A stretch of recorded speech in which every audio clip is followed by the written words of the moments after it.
National Treasury Cabinet Secretary Ukur Yatani has unveiled what will be President Uhuru Kenyatta's final full-year expenditure plan that appears heavy on traditional areas of education and national security.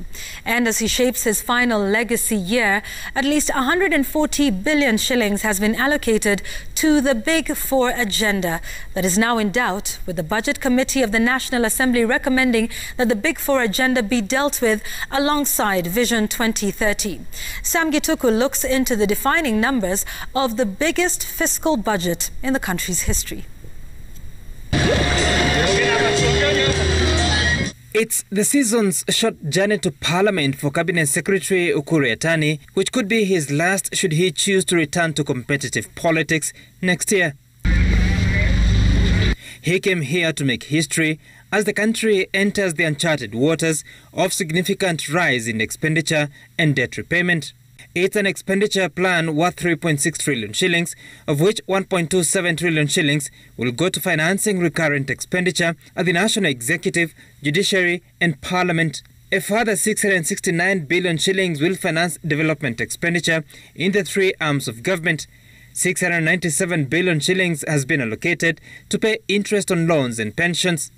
A further 608 billion shillings will finance loan principal repayments. Counties will receive 370 billion shillings in equitable share, while 20.8 billion shillings will finance pension contributions for civil servants. The Education Ministry leads the pack of those who receive a huge chunk of the budget at more than 500 billion shillings.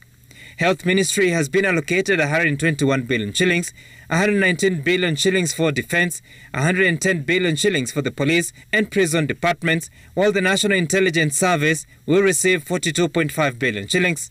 Under the education budget, the Teachers Service Commission will receive 281.7 billion shillings. The free day secondary education financing will receive 62 billion shillings, while 12 billion shillings has been allocated for free primary education.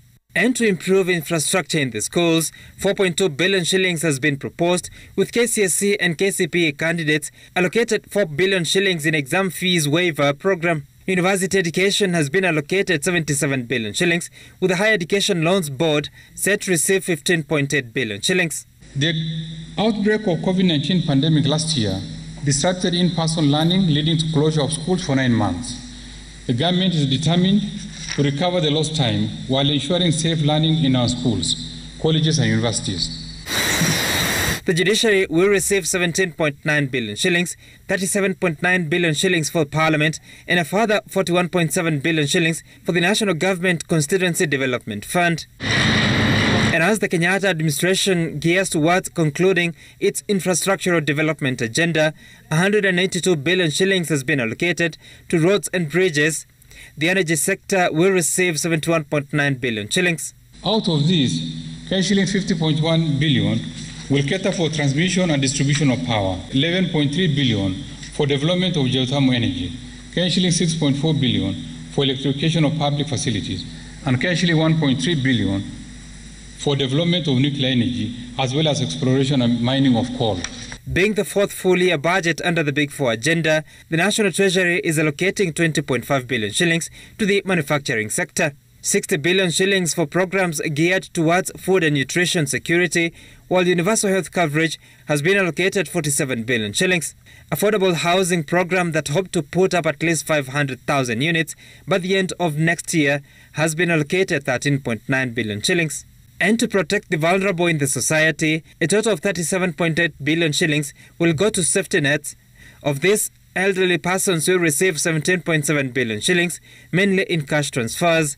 Orphans and vulnerable children are assigned 7.9 billion shillings, while the hunger safety net will secure 4.1 billion shillings.